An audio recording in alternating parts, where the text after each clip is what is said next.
Pinupuri ka namin, dakilang Diyos, sa gabing ito na muli binigyan mo kayong pagkakataon na makaugnay, makapag-fellowship sa prayer meeting. Salamat, Ama, sa kalagitnaan ng linggo, may gawain ng iglesia para magana yung salita at dumako sa pananalangin. Gabayan kami, samahan niyo kami at puspusan ng iyong banal na espiritu sa iyong gawain, lalo sa pag-aaral ng banal na salita. Salamat sa bawat kapatid, bawat pamilya, at nakaugnay sa iyo pong gawain, lalo na sa kanilang bahay o computer o gadgets para sa ministeryo po ng prayer meeting, Panginoon. Dulog namin ito lahat na may pasalamat at papuri sa tanging pangalan ng aming Diyos, tagapagligtas ang Panginoon Kristo, sa gabay kapangyarihan ng banal na Espiritu. Amen. Magandang gabi po sa bawat isa. Nandito na muli tayo sa ating pong gawain, no? April 10 na po ngayon sa ating prayer meeting. So ang ating pong pag-aralan ay nakikita nyo po dyan sa gadgets, ang linggo ng pagkabuhay, yung Resurrection Sunday. Pag-aralan natin po ang pagkabuhay ng Panginoon. After 3 days and 3 nights, siya po ay nabuhay. No? Yan po ang ating pag-aaralan. Tutukayin natin muna po ang teksto o passage na ating pong pag-aaralan. Mateo 28, 1-9. At sa pagtatapos ng araw ng Sabat, nang mag-umaga na sa unang araw ng linggo, si Maria na taga Magdala at ang isa pang Maria ay pumunta upang tignan ang puntod. At narito nagkaroon ng malakas na lindol sapagkat ang isa sa anghel ng Panginoon ay bumaba mula sa langit at siya ay dumating at iginulong ang bato mula sa pintuan na libingan at siya umupo sa ibabaw nito. Ang kanyang anyo ay katulad ng kidlat at ang kanyang damit ay maputi parang niebe. At sa takot na nagbabantay, sila ay nanginig at naging parang patay. At ang anghel ay sumagot at sinabi sa mga babae, "Huwag kayong matakot, sapagkat alam ko, hinahanap ninyo ay si Jesus na siyang ipinako sa krus. Wala siya rito, sapagkat siya ay binangon ayon sa kanyang sinabi. Halikayo, tignan ninyo ang dako kung saan hinimlay ang Panginoon. At magmadali kayo pumunta at sabihin ninyo sa kanyang mga lagad na siya'y binangon mula sa mga patay. At narito siya ay mauna sa inyo patungo sa Galilea. Siya ay makita ninyo roon. Narito sinabi ko na sa inyo." Verse 8, Kaya sila ay nagmadaling umalis mula sa libingan na may takot at malaking kagalakan at sila ay tumakbo upang ibalita sa kaniyang mga lagad. Habang sila ay nasa daan upang balitaan ang kanyang mga lagad, narito sinalubong sila ni Jesus na sinabi, "Magalak kayo." At sila ay lumapit, hinawakan ang kanyang mga paa at siya ay sinamba nila. Yan po yung ating teksto, passage ng resurrection ni Christ, Matthew 28. Sa ating pong introduction o pasimula, sa buong mundo ngayon, marami pa rin ang mga taong hindi naniniwala na si Kristo ay Diyos na nagkatawang tao. At nang siya ay namatay, siya ay nabuhay mula sa libingan. Sa isang banda, na ang Panginoon Jesus ay nabuhay muli at bumangon sa mga patay, siya ay nagpakita lamang sa mga mananampalataya. At hindi siya nagpakita sa mga hindi mananampalataya. Subalit ang impluensya ng Panginoon Jesucristo sa buong mundo ay kitang-kita sa unang panahon at hanggang sa ngayon. Alam niyo po bakit? Ang BC, yung pagtawag po ng BC kasi, before Christ yan, at AD, Anno Domini, yan po Year of the Lord. Hindi man nila tanggapin ang katotohanan na ang Panginoon Jesucristo ay Diyos na tagapagligtas, na namatay at nabuhay muli.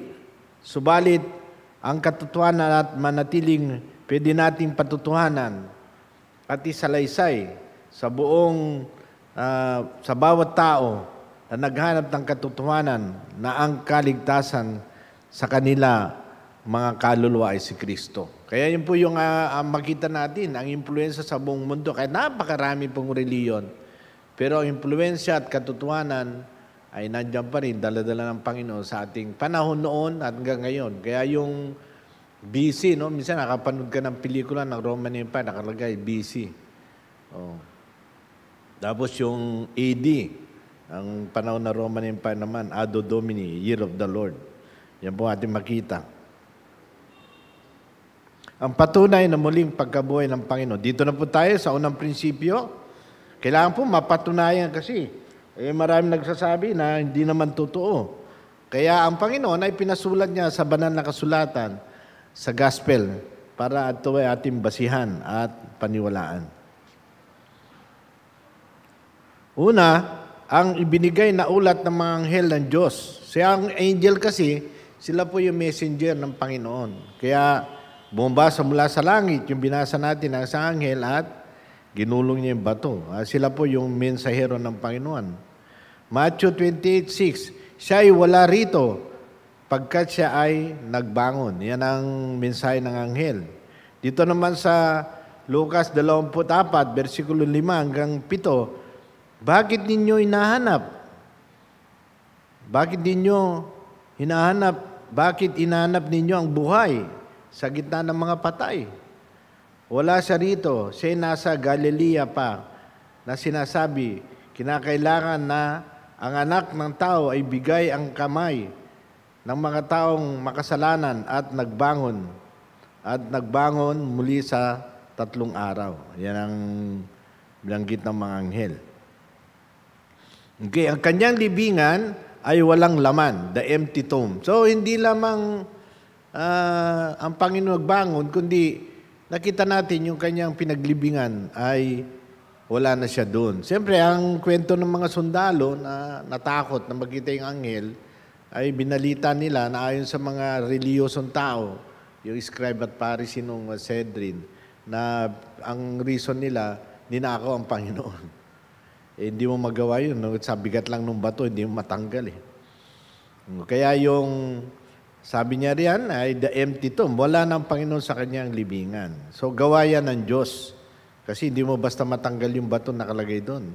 Ayon nga sa Bible scholar, ang bigat ng bato na yun, ay kailangan hihila doon 6x6. Kailangan mo ng mga 12 to 15 na tao para matanggal yung bato sa bigat nun.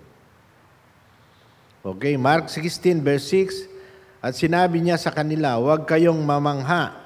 Hinanap niyo si Jesus na taga Nazaret, na pinako sa krus, nagbangon siya. Wala siya rito.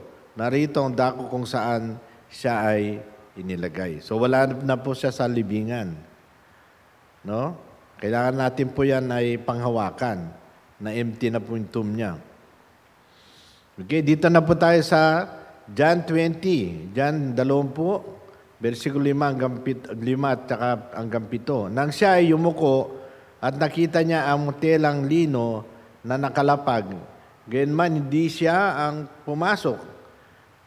Kasunod na niya dumating si Simon, Pedro, siya ay pumasok sa libingan at nakita niya nakalapag ang mga telang lino, nakita niya ang mga panyo na nilagay sa ulo ni Jesus na hindi kasama nakalapag sa telang lino, hindi hiwalay, nakatiklop sa sandako pa, sa sandako. Yan po yung makita. So yung lahat ng ginamit ni Jesus nandun, naiwan po. No? Sana kung siya ninakaw, nagkalaglagan yan. Nagkalaglagan yung mga gamit. Hindi, nakaayos eh. Ibig sabihin talaga, nag-resurrect siya. Pangatlo po, ang pagpapakita ng Panginoon sa kanyang mga alagad. Yun po yung pangatlo. Ano po yung una? Na siya ay nabuhay sa mga patay. Ang balita ng mensahero ng Diyos, ang anghel. Pangalawa, ang walang laman na libingan. Pangatlo, ang pagpapakita ng Panginoon sa kanyang mga alagad. Yung kanyang appearances to His disciples. Kay Maria Magdalena, John 20, verse 16, sinabi ni Jesus sa kanya, Maria, umarap siya at sinabi sa kanya, Rabbi, na ibig sabihin ay guro. Yan, nakita ni Mary Magdalene ng Panginoon. Okay, sumunod po, ang unang Korinto 15, versikulo 6, sa pamagitan 500, nakakita sa kanya. Pagkatapos, nagpakita maigit sa 500 kapatid na paminsan, na ang karamihan na ito ay nangabuhay hanggang ngayon. Datapat ang mga iba'y nangatulog na. Yan yung nakakita sa Panginoon, 500 brethren. Okay, katlo. At siya'y nagpakita kay Pablo sa daan sa Damasco. Gawa siya, versikulo 5. At sinabi niya, sino ka baga, Panginoon? At sinabi niya, ako'y si Jesus na iyong pinag-uusig. Maging si Pablo, kaya na-convert siya sa pagiging sa kanyang religion, Judaism, sa Christianity, dahil na-meet niyang Panginoon sa Damascus. So, nakita niya ang Panginoon pala buhay. Kaya iniwan niya yung kanyang maling pananampalataya, sumunod sa naglingkod, nagpatuto sa totoong Diyos na nagkatawan tao. Kay Tomas, ito po yung si Doubting Thomas. John 1:20, versikulo 27 hanggang 28. Pagkatapos na yung sinabi niya kay Tomas, ilagay mo ang daliri rito ang iyong daliri rito at pagmasdan mo ang aking mga kamay. Ilagay mo ang iyong kamay, pasok mo sa butas ng aking tagiliran. Huwag kang maging walang pananampalataya. Salip ay maging mananampalataya ka. Sumagot si Tomas at sinabi sa kanya, ang aking Panginoon at ang aking Diyos. O yan. So, nag-respond si Tomas at talagang nanalig siya. Una, sabi niya, hindi ako naniniwala. No? After 8 days, biglang pumasok ang Panginoon sa loob ng sa kwarto ng mga disipulo. Nagpakita ang Panginoon. No? Kaya nga maganda yan sinabi ni Tomas My Lord, my God. O, tinanggap niya na ang Panginoon ay Diyos. Dati marahil ang paniniwala lang ni Tomas ay propeta ng Panginoon na ordinaryong tao.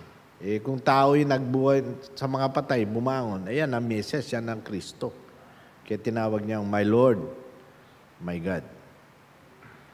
Okay, punta tayo sa pangalawa. Yun po yung patunay ng kanyang pagkabuhay.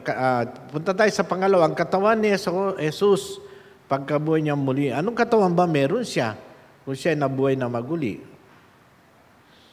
Okay, dito na po tayo. Ang katawan ni Jesus, pagkabuhay niyang muli. Una, ito'y may laman at buto. Lucas 20, versikulo 39. Ito sabi ng Panginoon, doon sa Emmaus Road, doon sa dalawang disipulo, tingnan ninyo ang aking mga kamay at ang aking mga paa, sapagkat ako mismo ito. Hawakan ninyo ako at tignan sapagkat ang Espiritu ay walang laman at buto. Katulad na nakita ninyo na meron ako. Yan yung kanyang pinatutuhanan, no? Ito'y may laman pa rin at may buto. Okay, pangalawa, Filipos 3:21. Ito'y maluwalhating katawan, glorious body. Siya na nagbabago ng ating hamak na katawan upang maging katulad itong kanyang malulhating katawan. Ayon sa kakayahan niya, gumawa kahit sa pagsupil niya sa lahat ng mga bagay para sa kanyang sarili. Yan yung kanyang katawan, no? Of course, yan din ay bibigay niya sa atin. Kaya binanggit dyan. Siya na nagbabago ng ating hamak na katawan upang maging katulad dito ng kanyang malwalhating katawan. Glorious body. Okay, punta tayo po sa pangatlo. Ito isang katawan na walang kamatayan. Ayan, immortal, no? Roma 6, versikulo 9. Nalalaman natin na si Kristo ay nabuhay na maguli sa mga patay, ay hindi na mamamatay. Ang kamatayan hindi na maghahari sa Kanya. So after the resurrection, wala nang kamatayan. Kahit siya tinatawag pa rin natin na Son of Man at Son of God. Okay, yan ang kanyang dual personality. God-man. Number 4 po tayo. Ito ay isang katawang spiritual. Unang Korinto 15, versikulo 4 na po. Itinanim na may katawang ukol sa lupa, binuhay na maguli na katawang ukol sa espiritu. Ayan. Isang katawang spiritual. Number 5 na po. Ang katawang espiritual ay pwede o maaring maglago sa dingding katulad sa Panginoon. 1:20, versikulo 11. Nang kinapunan nga ng araw na iyon, ng unang araw ng Sanlinggo, Sunday po yan, at nakapinid na ang mga pintong na kinaroon ng mga alagad dahil sa kinakatakutan sa mga Hudyo, ay dumating si Jesus at tumayo sa gitna at sa kanina'y sinabi sa kanila, kapangayapaan ang sumasa inyo. Ayan, lumagos siya, no? Nakasara lahat ang pinto nakasilid, pero bigla siyang pumasok. Ibig sabihin niya yung pwedeng maglago sa dingding. Yan ang spiritual na katawan. Pangatlo na po tayo. Tatlong prinsipyo. Paano nakabangon mula sa mga patay si Jesucristo? Dito na po tayo, yung question na paano. Una, sa pamagitan ng kapangyarihan ng Diyos Ama. Of course, dito natin makita po yung work ng Trinity. Marami kasing grupo at mga evangelical pa rin, hindi naniniwala sa one God in three person. One being, three person. Sa pamagitan ng kapangyarihan ng Diyos Ama, gawa 23 hanggang 24. Sa pamagitan ng mga kamay na mga tampalasan ay iyong ipinako sa krus at pinatay. Nang siya ay binuhay na maguli ng Diyos Ama. O sino nagbuhay muli? Ang Diyos Ama. No? Yan.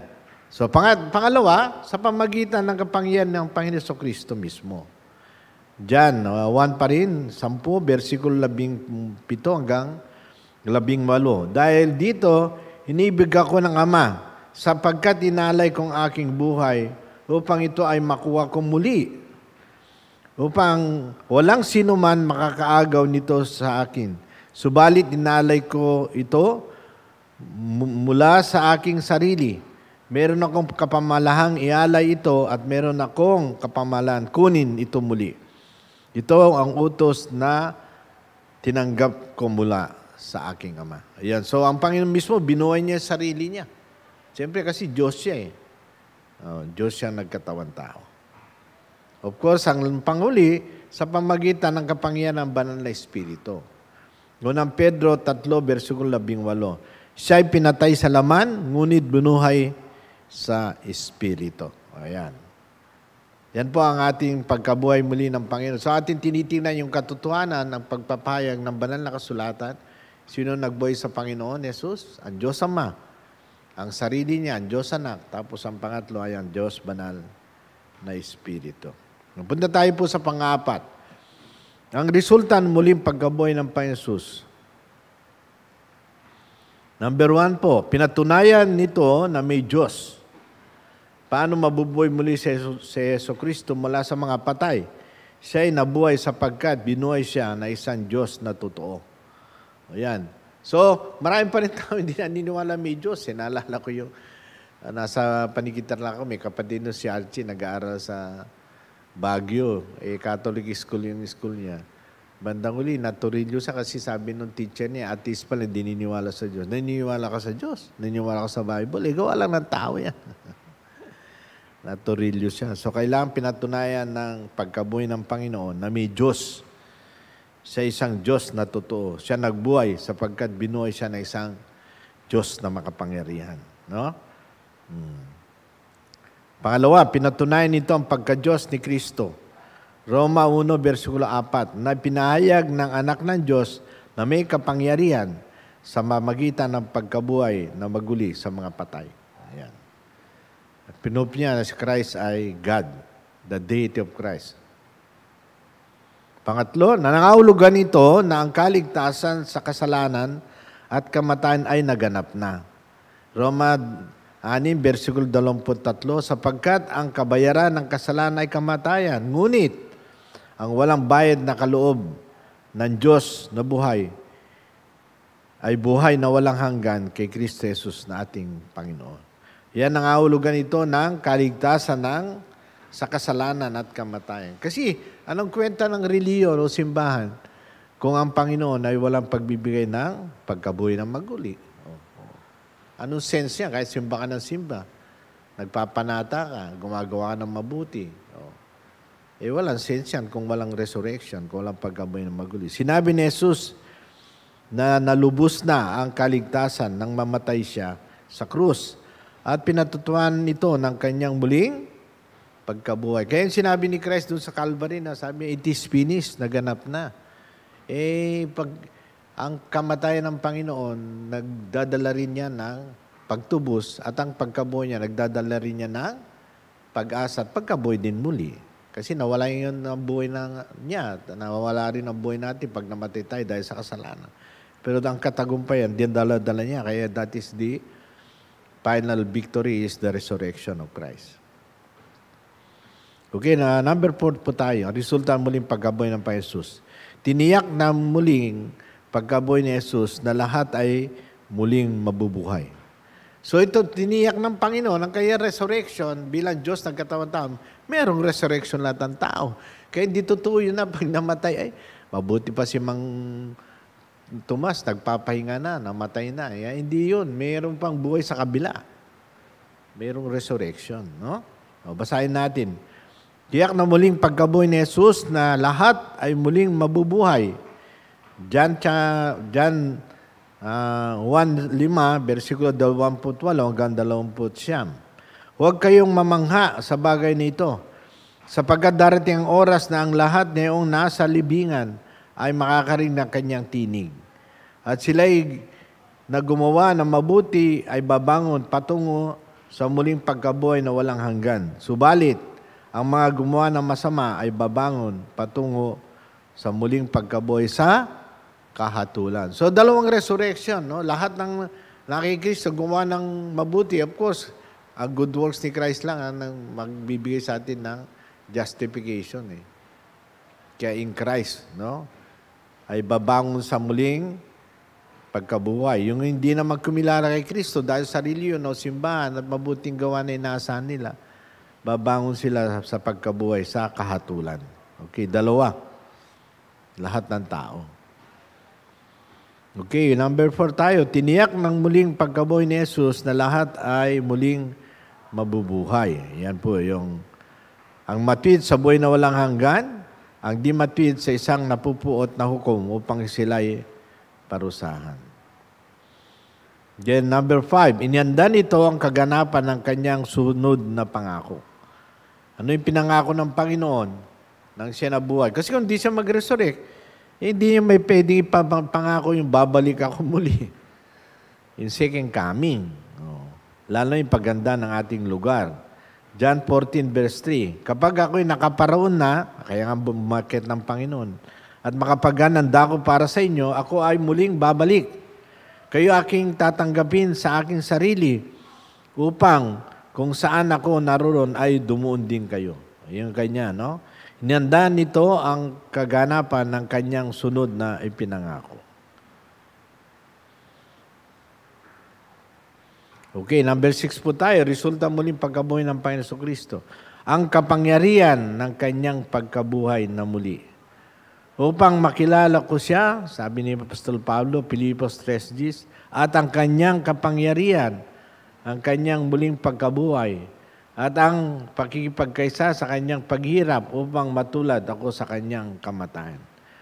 Ito isang maaari nating makamit ngayon na nangahulugan ito ng bagong pamumuhay na darating sa pamagitan ng muling nabuhay si Kristo ay isang nabubuhay ng ating lahat ng mga mananampalataya. So yan po nagbibigay ng bagong pamumuhay. Kasi meron tayong pag-asa. There's hope. There's victory. No? Hindi na tayong walang tinitingnan at kumakapa. Na pag namatay ka, nananalangin lahat yung buong baryo mo. Pinagdadasal ka para pumunta ka sa langit at buong angkan mo. Hindi na ganun.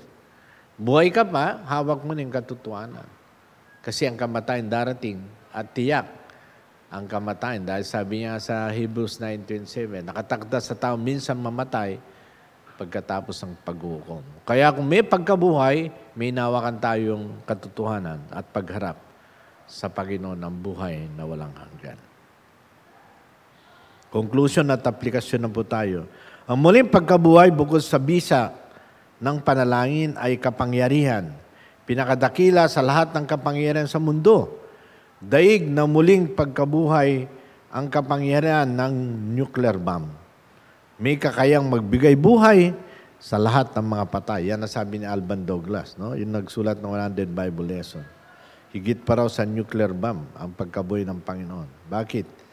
Kasi may bisa na magbigay buhay muli sa lahat ng mga patay. Yung nuclear bomb, papatay lang yun. Maninira. Pero hanggang sa Panginoon, to give new life, resurrection. No? Kaya ano sabi ni Paul sa 2 Corinthians 5:17, if any man be in Christ is a new creature. All things has passed away. Behold, all things become new. Okay? Purihin po ang Panginoon at Diyos, magandang gabi po sa bawat isa. Dadako po tayo ngayon sa ating pong pananalangin para sa ating pong iglesia, gawain ng Panginoon sa FBCM. Lalo na po ang preparasyon din po sa bukas pagkuha ng DBBS materials po sa Pampanga sa ICP. Ang ganda din po mga outreach, mission, Bible school, at mga missionaries sinusupport ng ating church. Hindi ang church activities Sunday. Pag-pray din natin ang ating bansa, ating Pangulo at ang kanyang mga kabinete. Dadako tayo sa pananalangin na. Let us pray. Panginoon Diyos, amang nasa langit, Diyos na Abraham, ni Isaac, ni Jacob, kami nagpapasalamat na kayo nagbigay ng pribileyo makapanalangin kami. Pinagpipray namin ang First Baptist Church of Manila, 10 ng Administrative Board, at ganoon sa buhay po ni Pastor Emilis Nasita. Tulungan nyo nga, kaya bigyan sila ng kalakasan, kalusugan, katalinuhan, gabay, para pangunaan po ang direksyon ng iglesyang ito na yung tinatag sa pamagitan ng Panginoon Kristo at ang Ebanghelyo.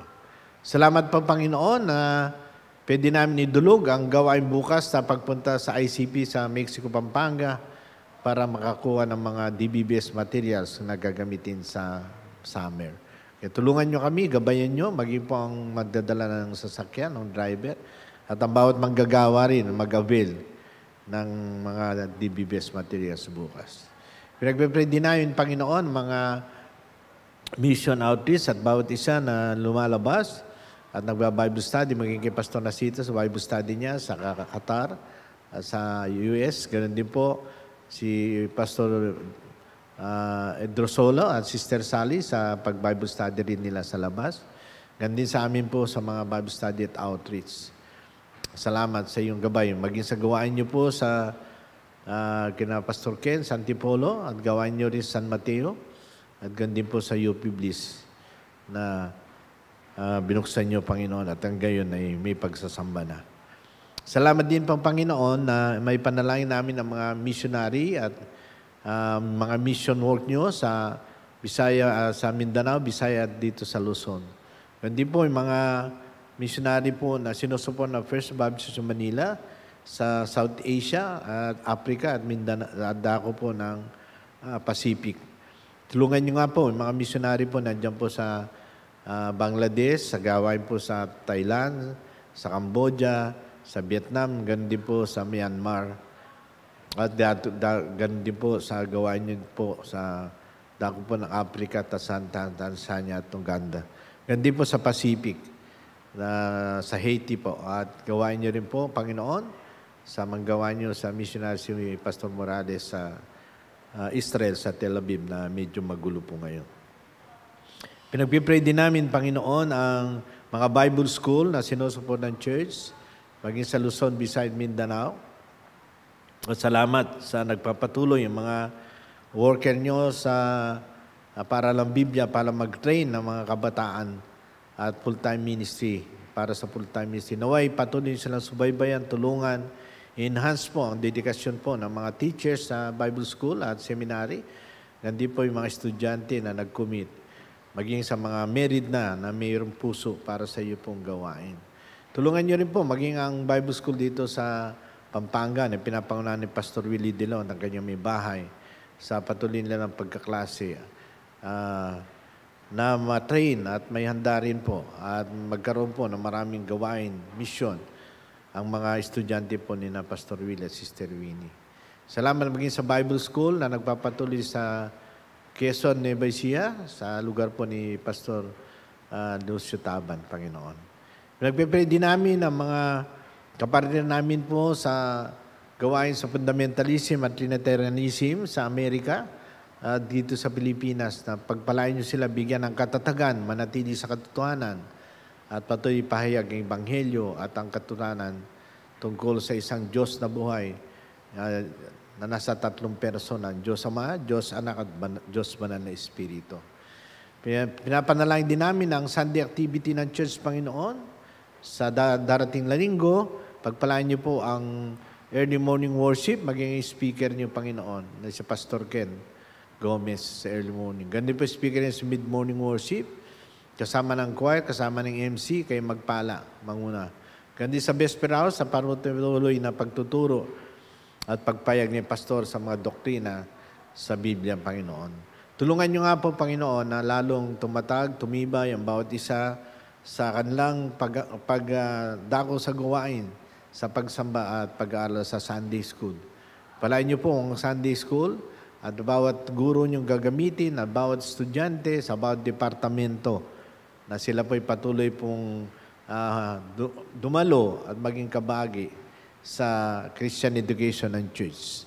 Nagpipray namin, Panginoon, ang mga teacher at guro ginagamit mo sa kanilang commitment. Ngayon po yung mga assistant at bawat isa na may puso sa iyo pong ministeryo, Panginoon.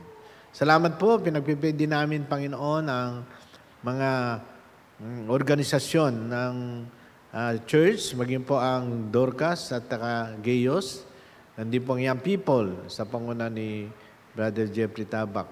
Ganon din po, Panginoon, ang mga senior citizen na nagkaroon na po regular na pagtitipon tuwing first Wednesday ng month, lalo na sa panguna ni Brother Andre Tolentino.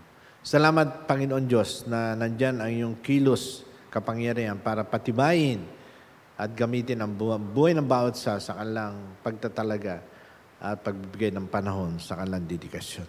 Pinapanalangin din namin, Panginoon, ang mga kapatid namin karamdaman, may sakit, maging po ang Bahado family sa kanilang dinadanas. Tunay kayo lang po ang Diyos na makagawa at Diyos na makapangyarihan. Iabot niyo po ang iyong mapagpalang kamay, ang iyong pong biyaya kabagan sa buhay po ng Bahado family. Biyaya at gabay niyo rin sa mga senior citizen namin na may lingering disease na. Tulungan niyo sila at provide niyo patuloy ang needs nila. At ang comfort, strength, igawad niyo rin po sa kanila, Panginoon. Tulungan niyo rin po, Panginoon, ang mga nag-aalaga, nag-aasikaso, nagbibigay ng panahon sa kanilang mga anak, asawa at pamilya na may magpatuloy silang magtiyaga at magmahal, magbigay ng panahon at pagtatalaga sa kanilang mga mahal sa buhay na may karamdaman. Salamat, Panginoon Diyos, na kayo po ang umahawak sa buhay at bawat pamilya ng First Baptist sa Manila. Pinagpipray ko po ang kabuhayan, ang negosyo, ang hanap buhay, ang trabaho ng bawat sa membro, lalo sa kanilang katapatan, magbigay ng kanilang tithes and offering. Samahan niyo sila na yung biyaya at kabagan at pagmamahal sa araw-araw sa kanilang buhay, Panginoon. Pangunaan niyo po ang kanilang buhay sa bawat pamilya. Tulungan niyo po sila, samahan niyo sila na niyo pong makapangyarang kamay sa kanilang pamumuhay. Pinagpipray din namin, Panginoon Diyos, ang aming bansa sa panguna ng aming Pangulo, si President Ferdinand Marcos Jr. Tunay kami maasa sa iyo pong pagbigay sa kanyang talino, gabay, proteksyon, at kalusugan, kalakasan sa ng kanyang pamilya. Pangunahin siya, lalo sa kanyang mga pagsisikap, may palakas po ang aming ekonomiya. Tulungan niyo rin po sa ng kanyang kabinete, ang bawat isa mag-function ng effectiveness, Lord. Tulungan niyo po. Maging ang Department of DILG, ang Department of National Defense, ang DOS, ang Health, ang Department of Labor, at Migrant, ganun din po, Panginoon, Department of Energy, na siyang kailangan ng po na gumalaw, lalo sa panahon na nagkakaroon kami problema sa kuryente at tubig. Tulungan niyo rin po, Panginoon, ang Department of Agriculture, lalo sa problema po sa pagkain at bigas po, na siya pong nagkukulang, lalo sa panahon ng El Nino po ngayon po, Panginoon Diyos. Nagpipray din namin, Panginoon, ang patuloy ng mga overseas contract workers, OFW, sa ibang lugar, lalo sa Middle East, ay ingatan sila, tulungan sila, at sama na yung biyaya at gabay, maging kanilang pamilya. Tulungan niyo po na magpatuloy pong maayos na sistema at tulong aming gobyerno sa bawat isang OFW, Panginoon. Pinapanalangin namin, Panginoon, mga problema ang nagaganap sa West Philippine Sea, na magkaroon po ng solusyon nito na napiktado po ang aming Philippine Coast Guard, ang Philippine Navy at ang mga mangingisda dyan na nagpupunta, na naghanap buhay dahil sa kanila pong sitwasyon na naapektuhan sila ng problema. Pinapanalangin namin ang divine intervention niyo rin, Lord. Nag-aas kami ng iyong mercy, lalo na sa pagkakaroon ng sapat na langis sa aming pong bansa. Simula sa Mindanao, Visayas, Luzon. Kung saan man ito, higit yung alam na kayo po mag-provide para magkaroon po ng sapat na langis na magamit ang aming bansa na siyang gamitin sa araw-araw sa mga sasakyan at enerhiya para sa magpatuloy ng aming pong buhay dito. Dahil ito po ang ginagamit sa mga sasakyan at mga makina. Pinagpipray namin ang iyong pagkilos din, Panginoon, sa mga nagaganap na problema sa mga kabataan. Lalo na ang kidnapping, ang drugs, at marami pang problema na siyang nagsisira sa aming kabataan. Naway mabigyan pansin po ng DILG ito, ng Philippine National Police at ang NBI. Lalo na po ang bawat LGU, ang bawat barangay at bayan kung saan ito dapat ay mabigyan po ng atensyon.